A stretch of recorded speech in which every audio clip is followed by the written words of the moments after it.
E aí, pessoal? Bom, vamos dar prosseguimento para a nossa correção. Nós estamos aí na questão número 6. Você já deve ter entendido que a ideia é sempre você ler as alternativas e depois você ler, presta atenção nessa pulada entre a parte inicial e o comando, que a gente normalmente começa a ler de trás para frente para isso, né? Tecnologia usada nesses óculos depende de princípios da ótica geométrica. Então, lembrando para você que o óculos é um instrumento de observação, está associado à parte de lentes, e as lentes estão associadas à parte de refração. Vou botar aqui embaixo. Refração. Então, isso já é uma boa para a gente já prestar atenção no que a gente vai procurar, né, no enunciado para nos dar uma dica da alternativa correta. Então, em julho de 2025, a CNN Brasil divulgou uma chamada que fala que o lançamento de óculos de realidade aumentada revoluciona experiências visuais. Esses óculos projetam imagens digitais diretamente no campo de visão do usuário. Não é numa tela, mas é no campo de visão do usuário, misturando o mundo real com elementos virtuais. Legal. Lembrando para você que tanto espelho esférico quanto lentes esféricas têm a possibilidade de projetar imagens. Tá? Então, necessariamente não é uma produção de uma tela em LED, ainda mais que você está projetando no campo de visão do usuário e não numa tela. Então, a tecnologia usada nesses óculos depende de princípios da ótica geométrica. Então, com certeza, não é nada digital. Está dando a dica para você, ótica geométrica, que envolve fenômeno de refração e reflexão da luz em lentes e espelhos. Acabou o nosso problema, mas vamos ler. Letra B. Polarização de ondas sonoras. Detalhe, onda sonora não pode ser polarizada. Por quê? Porque onda sonora é uma onda que ela é longitudinal. Aliás, para efeito de prova do Enem, a gente lembra que a grande diferença entre a luz e o som é que a luz pode ser polarizada e o som não. O restante dos fenômenos que você tem ondulatórios ocorre tanto para a luz quanto para o som, logicamente de maneiras diferentes, mas ocorre, tá? Difração de ondas de rádio. Não, você não está captando nada no AM/FM. Interferência destrutiva da luz, não, porque é destrutiva, você não teria produção de imagem. Legal? Dispersão da luz branca por prismas. A gente necessariamente não está falando em produção de cores ou de variação de velocidade da luz ao mudar de meio. Então, a alternativa da letra A é a mais coerente nessa colocação dessa questão, tá bom? E aí sim, você tem competência 5 e a nossa habilidade 16, que é aplicar conceitos da ótica geométrica, e a competência 5, compreender o comportamento da luz e suas aplicações tecnológicas. Questão 7, fala o seguinte para você. Cresce 40% o uso de painéis solares residenciais do Brasil. Lógico, a demanda de energia é muito grande, ela se torna uma opção inicialmente econômica, um pouco cara inicialmente na sua implantação, mas extremamente econômica a curto, médio prazo. O que mais? Painéis fotovoltaicos convertem energia luminosa em energia elétrica, tornando-se uma alternativa limpa e renovável. O funcionamento das células fotovoltaicas baseia-se principalmente em qual fenômeno físico? Você já deve ter visto um painel solar, inclusive o nome é esse, que o Sol está aqui, irradia energia, e aí a energia que você tem solar é convertida basicamente, já que você está produzindo luz, em energia elétrica. Tá? Você não está utilizando o painel solar, por exemplo, para aquecer a água do seu chuveiro, tá bom? Então, painéis solares convertem energia luminosa em elétrica. Está muito claro a informação para você. Transferência de calor por condução é para pegar o aluno desavisado que ele está aquecendo o painel, convertendo energia solar em aquecimento. Não é aquecedor solar, tá? Refração da luz solar na superfície da placa. Bom, ela pode até mudar de meio, tem uma variação de velocidade, mas ela não justifica como está produzindo energia elétrica. O que mais que você tem? Letra C. Indução eletromagnética em bobinas. Muito forte, né? Se você prestou atenção na explicação do transformador, eu teria que ter uma corrente alternada, uma variação de fluxo, alguma coisa que envolvesse uma mudança de sentido, de um ímã se movimentando, de uma corrente elétrica variando de sentido de alguma maneira. E o Sol não tem essa característica necessariamente. Efeito fotoelétrico, no qual elétrons são liberados pela luz. Emissão de fótons por metais. Olha, o que acontece realmente é que existe um efeito fotoelétrico, é verdade essa informação que você tem, onde a luz incidente ela vai liberar elétrons em materiais que são semicondutores, gerando uma corrente elétrica, que é basicamente o princípio fundamental das células solares. Eu tinha que saber isso?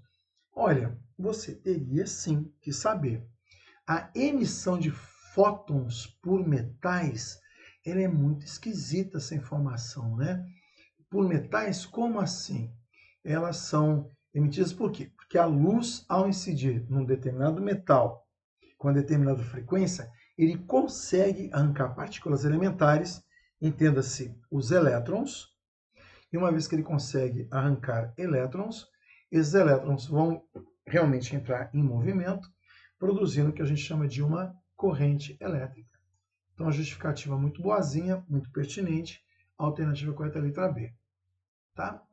Tenha na sua cabecinha que o efeito fotoelétrico também é um processo de eletrização.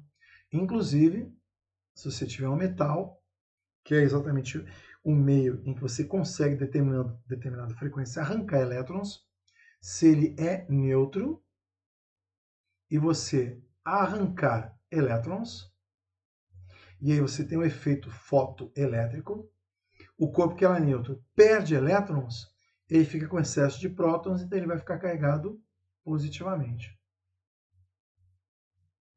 Posso guardar essa informação? Deve. Sabe-se lá o que vai acontecer, né? Questão número 8. Fala assim. O sistema raio de ferro mostrado na figura de junho, né?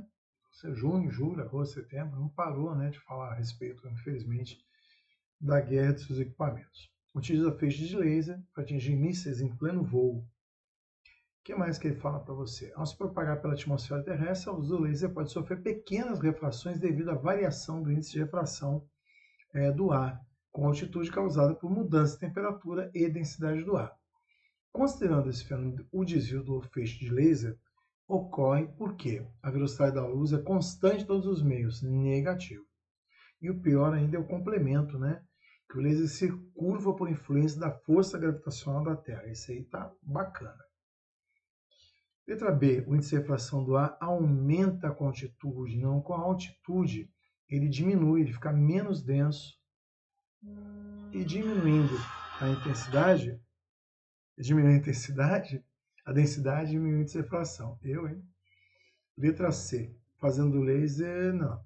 Letra C, o índice de refração do ar diminui com altitude, fazendo o laser desviar levemente para baixo, numa inclinação menor que da sua trajetória inicial. Bom, esse já ganhou meu coração, porque ele já está dizendo que a índice de refração do ar diminui com altitude.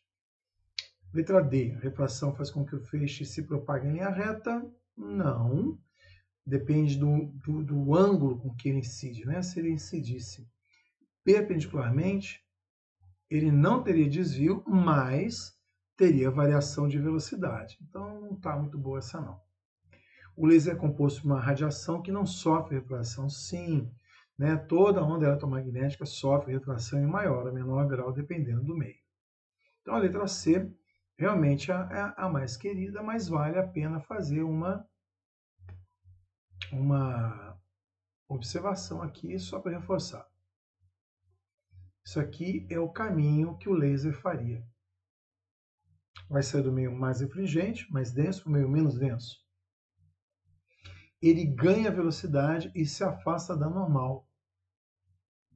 E realmente, você nota que quando ele vai passar por meio menos denso, ele acaba se propagando levemente para baixo, numa inclinação, que seria esse ângulo alfa, menor que o ângulo beta. Ok? Então, realmente, acontece isso aí, alternativa C corretíssima.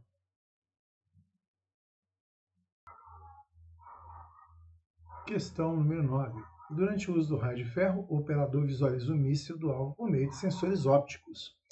No entanto, a observação é afetada pela refração atmosférica. O raio luminoso vindo do míssil muda de direção ao atravessar camadas de ar de diferentes densidades.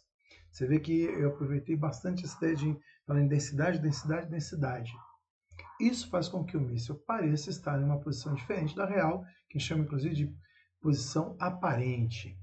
Esse fenômeno é um exemplo de reflexão? Não. Dispersão? Não. Refração? Sim. Interferência modifica a trajetória? Não. Polarização? Não. Então, a única que está associada à mudança de densidade, letra C de casa. Você nota que a gente está sempre falando das habilidades e competências que estão no seu material, né? Que você tem um material físico à sua disposição para você poder comparar e ler as habilidades que estão associadas, tá bom? Não esqueça sempre de dar uma olhadinha, que é bem legal de você acompanhar. Algumas são repetitivas? São repetitivas sim. Continuando, questão número 10. É uma questão que vale a pena comentar a competência e habilidade. As outras foram mais ou menos repetitivas, com uma pequena variação entre alternância de competência e habilidade, mas a 10 merece um cuidado sim. Que fala o seguinte: a figura a seguir mostra a mira de um outro sistema de defesa que utiliza a mira manual, a visão do atirador, que é admitida normal, como está na figura 1. Admitindo o atirador na superfície da Terra e o alvo, o míssil, vindo da Terra, como mostrado na figura, te chama a atenção que agora, nesse momento, não teve o cuidado de falar que teve variação de densidade, de índice de refração. Então, ele fala que vem da Terra, né? O atirador está na Terra, então entendemos que estão no mesmo meio. Para que a chance de acerto seja maior, ele deve mirar no ponto visto pela mira representada em. Aqui comeu um Vzinho, tá, gente? Aqui tem um V. Visto pela mira representada a seguir em. Então, o que nós vamos ter? Você vai ter um míssil que vai sair numa grande velocidade para atingir o alvo e você vai mirar para acertá-lo.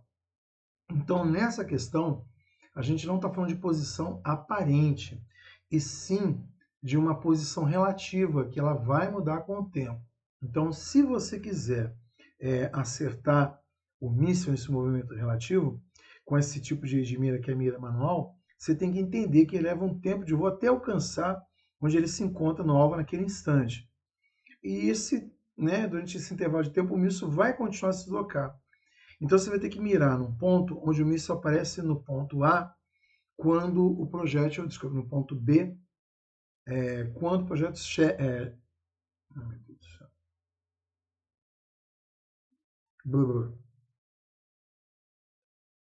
Então vamos lá. Nessa questão, se você está vendo nesse momento no ponto B e ele está se deslocando nessa trajetória que você está vendo aqui, ó, esse aqui é o ponto que você vê na figurinha como B, que é esse aqui que você está vendo no míssil.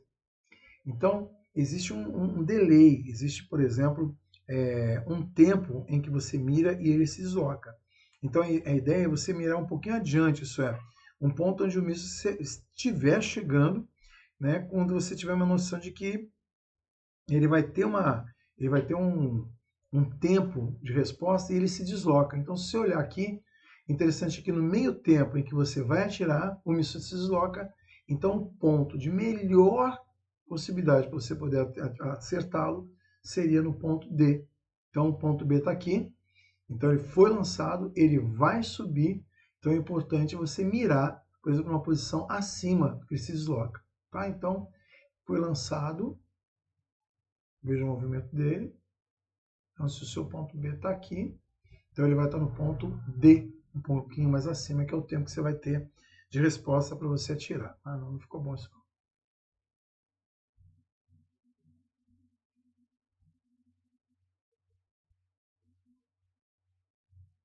Questão número 10. A figura mostra a mira de um outro sistema de defesa que utiliza a mira manual, ou seja, a visão do atirador, que é admitida normal, como está na figura 1.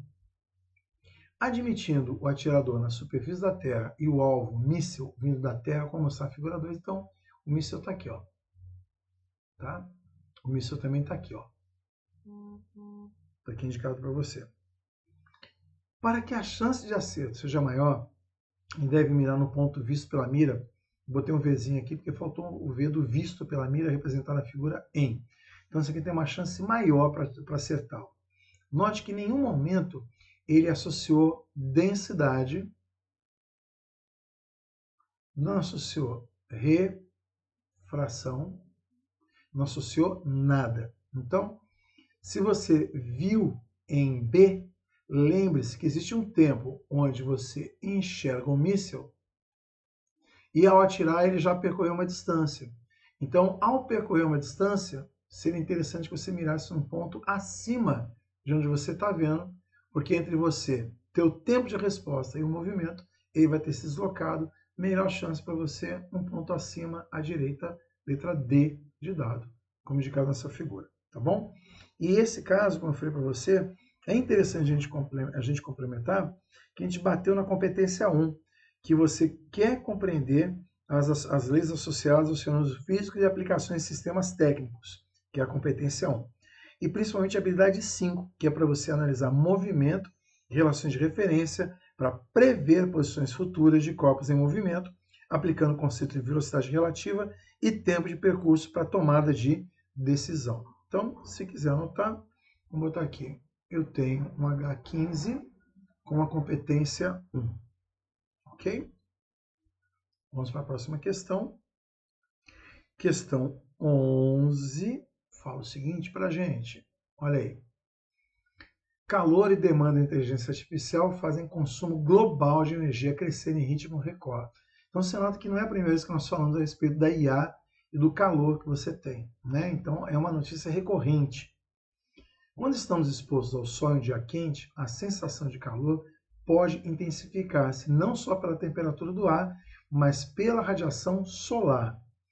Qual fenômeno óptico está diretamente envolvido no aumento da sensação térmica sentida pela pele devido à radiação solar direta? Bom, quando a gente fala na radiação solar e na sensação térmica, que nós chamaríamos intuitivamente de calor, vamos lembrar que você tem a ideia de você absorver uma determinada faixa do espectro luminoso. E ele fala qual foi diretamente envolvido na absorção da sensação térmica sentida pela pele devido à radiação solar direta. Você está vendo o sol incidir em você. Reflexão? Não. Porque nessa ideia, você tem o sol incidindo, parte é refletido, e isso com certeza, se ele é refletido, não é absorvido. Ele tem que ser absorvido. Absorvido. E parte tem que ser transmitido. E aí tem radiações ionizantes, né? Então, reflexão negativa. Absorção da luz visível, vinda do Sol, e infravermelha pela pele ou objetos que convertem energia radiante em energia térmica. Gostei. É a que está mais me interessando. Vamos ler. Dispersão da luz solar. Diminui a quantidade de luz? Não. Você está falando da sensação térmica sentida negativa. Polarização altera a sua intensidade? Verdade, mas não vai aumentar a sensação térmica. Você está diminuindo, na realidade, uma direção de oscilação. Refração, negativo. Ele já atravessou a atmosfera e está chegando até sua pele. Então, a alternativa realmente, letra B de bola. Caso sirva, por exemplo, de interesse para você, ele pediu para que você utilizasse os seus conhecimentos envolvendo a parte, novamente, de energia térmica, radiante, que vem do Sol, né? A influência dela, interpretar fenômenos ópticos, assim por diante. Então, ele fez um repeteco, competência 5, que é interpretar fenômenos ópticos em situações cotidianas, e habilidade 20, que é reconhecer os efeitos da absorção de radiação e seu impacto térmico. Legal? Questão número 12. O Brasil terá ondas de calor, termômetros podem atingir índices altos. O contexto é que a previsão de ondas de calor no Brasil é explicada parcialmente por sistemas de alta pressão atmosférica, os quais influenciam no clima, bloqueiam frentes frias. Os sistemas de alta pressão atmosférica costumam estar associados a dias de céu claro, pouca nuvem, calor intenso durante o dia, resfriamento intenso à noite. Essa aí vem inclusive como informação da vovó, né? Olha, meu filho, essa noite pode botar um cobertorzinho lá que vai fazer um frio danado. Como é que a vovó sabe disso mesmo, gente? Aqui você tem a Terra durante a noite. Sabe que o dia inteiro a Terra pegou sol, né? Então, quando é noite, ela está virada para o vácuo absoluto e não para o Sol, é o momento que a Terra tem de irradiar a energia que ela absorveu. Se você tiver uma noite estrelada, ela vai ter um fluxo de calor muito maior. Então, a variação de temperatura vai ser muito grande, ou seja, a queda de temperatura é grande. A vovó tem razão. Mas se ela vê a noite nublada, ela fala assim, essa noite não vai esfriar tanto. Por quê? Uma vez que a Terra irradia, ela incide na nuvenzinha, que basicamente é branca, e reflete. E aí o gradiente, a variação de temperatura, diminui. Porque o fluxo de calor também diminui. Ok? Bom saber essa informação. Mas vamos lá. Essa questão, ela envolve, de novo, a competência 5, porque ele quer que você aplique as leis da física para compreender os fenômenos atmosféricos cotidianos, e a habilidade 19 para interpretar os fenômenos relacionados à pressão atmosférica e condições climáticas. Está dentro da habilidade 19. E aí, você vai verificar as suas alternativas. Então, vamos lá. Ela fala na letra A que a alta pressão, a pressão aumenta, fazendo com que o ar seja comprimido, aquecido, o que impede a condensação. Eu achei assim, muito louco, né? Você não achou, não? Fala pra mim. Muito, muito, muito doido. Mas vamos lá. Cadê? Esquisito, né? Porque vai implicar numa alta pressão, você tem um movimento descendente do ar. Ele vai descer rapidamente, ou seja, adiabaticamente, e seca à medida que vai sofrendo compressão, o que daí, de repente, vai reduzir a umidade relativa e, consequentemente, vai diminuir a formação de nuvens. E as nuvens se formam a partir da subida do ar, resfriamento, condensação e assim por diante. As outras alternativas estão incorretas ou está faltando alguma coisa, né? A está imaginando que a pressão aumenta na alta atmosfera, gerando compressão, não é esse mecanismo principal. A C fala de ionização, cruz credo, que não ocorre em condições normais atmosféricas, e a D associa o vento direto à dispersão de nuvem, mas o vento, por si só, não elimina a formação. E o E está invertido, né? A alta pressão está associada a densidade maior, mas não necessariamente uma menor capacidade de formação de nuvens. Então, a melhor alternativa é a letra B de bola, o ar sob alta pressão descendente, o que reduz a ascensão de vapor, o que diminui a formação de nuvens, letra B de bola. Acho uma questãozinha muito bacana, né? É um sistema termodinâmico que você tem. Na 13, a 13 é uma questão que envolve para a gente uma relação, né? Uma inter-relação entre a física e a saúde e bem-estar. Ela estaria bem associada, por exemplo, à competência 4. E a habilidade 20, novamente, por relacionar efeitos das trocas de calor com o meio ambiente e com resposta sensorial, digamos assim. Como é que seu corpo vai responder a princípios termodinâmicos com outras influências externas. O que atualmente, para nós, eu acho extremamente importante. Né? Você pode associar, inclusive, a um ambiente onde o ar-condicionado não está tão bom, tem muita gente, muita respiração, um calor danado e muito barulho. né? Uma boate, uma rave, provavelmente é um ambiente muito parecido com esse que a gente vai citar. Bom, o que acontece quando o corpo é exposto a temperaturas extremas? Embora o som em si não altere diretamente a temperatura corporal, ambientes barulhentos durante ondas de calor podem piorar a sensação e o desconforto térmico. Qual é o mecanismo físico que relaciona o ruído elevado em ambiente quente com a sensação aumentada de desconforto, mesmo que a temperatura não seja alterada? Boa, né? Então vamos lá. O som eleva a pressão do ar, causando aquecimento adiabático rápido do corpo. Será que o som vai elevar a pressão? A não ser que seja um ruído constante sobre uma única direção e sentido. Muito difícil a gente pensar nisso. O som é uma onda que é tridimensional. Para uma direção e sentido comprimir adiabaticamente é muito complicado, né? O ruído elevado faz vibrar superfície e objetos, gerando atrito interno que aquece o ambiente. Tem que ser assim uma coisa louca, né? O som aumenta o esforço metabólico, pois nosso corpo trabalha mais para filtrar estímulos, produzindo calor interno adicional. Cara, é verdade, tá? Vamos imaginar sempre, em caso de dúvida, que o seu corpo, como funciona como qualquer máquina térmica, quando você precisar exigir mais de uma atividade a este motor, consequentemente o consumo aumenta, o aquecimento do seu motor aumenta e você vai ter que também aumentar a sua taxa de refrigeração, que seria a sudorese nesse caso. Então, a letra C é a melhor de todas. O som reduz a taxa de evaporação do suor, pois causa turbulência no ar. Não, ele não consegue fazer isso numa única direção e simplesmente duas direções do seu corpo não vai fazer sentido.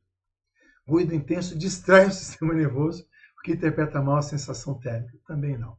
Então, a melhor delas todas, letra C de casa, muito interessante em função de situações do cotidiano onde as pessoas estão expostas a um barulho extremo que pode, de repente, dificultar ou pode causar uma sensação de alteração de aquecimento, de desconforto. Número 14, você nota que já tem uma continha aqui, né, envolvida. E quando tem uma continha, você já sabe que você vai fazer a habilidade 18. Vai aplicar. Porque na habilidade 18 tem lá, aplicar fórmulas de eletrodinâmica, lei de Ohm, potência em situações concretas. E aí, certamente, você deve ter aí, né, ainda mais quem está falando de calor aqui no canto mesmo, você deve ter de novo a competência 5, que é aquela que explica fenômenos físicos de aquecimento em contextos reais. Então, em meia onda de calor, o Brasil tem recorde da demanda por carga de energia. Calor extremo impulsiona recorde no consumo de energia. O calor provoca o quinto recorde seguido no consumo de energia elétrica. Então, ele pergunta a quantidade de calor retirada, é um quezão, que eu vou querer em quilojoules. Legal? Deixa eu só melhorar aqui minha telinha para ter um espaço melhor. Então vamos lá. Durante uma onda de calor, muitos usuários aumentam o uso de aparelhos de climatização, ar-condicionado. Em uma região da casa, o ar é de 30 graus Celsius. Está indicado aqui para você. 30 graus Celsius. Resfriado para 25. Então eu já vou anotar que eu tenho uma variação de temperatura de menos 5 graus Celsius ou de 5 graus Celsius. Removendo-se, você já sabe qual é a quantidade de calor que você está retirando, ele apareceria naturalmente com um sinal negativo, supondo que essa sala tem uma massa de ar 100 kg, o calor específico já está convertido, 1 kJ por quilograma Kelvin, desprezando as perdas de calor, que é a quantidade de calor retirada. Então, quando você tem uma variação de temperatura, a quantidade de calor Q é dada pelo Q mais CT. É o Q mais CT de temperatura. Tá? Eu chamei de θ porque de vez em quando aparece potência, energia e o tempo, eu gosto de chamar o tempo de T, mas aqui eu chamei de θ, tá bom? Dá na mesma. A massa M vale 100, o calor específico vale 1 kJ por quilograma Kelvin. Ah, aqui tinha 1 quilograma. A variação de temperatura foi de 5 graus Celsius ou 5 Kelvin. Não esqueça que a variação de temperatura na escala Celsius é igual à variação de temperatura na escala Kelvin. Corta, corta, quilograma, quilograma, já saiu em quilojoules. Então, a quantidade de calor, 5 vezes 100, 500 quilojoules. Como a resposta tem que aparecer em quilojoules, 500, alternativa correta, letra C de casa.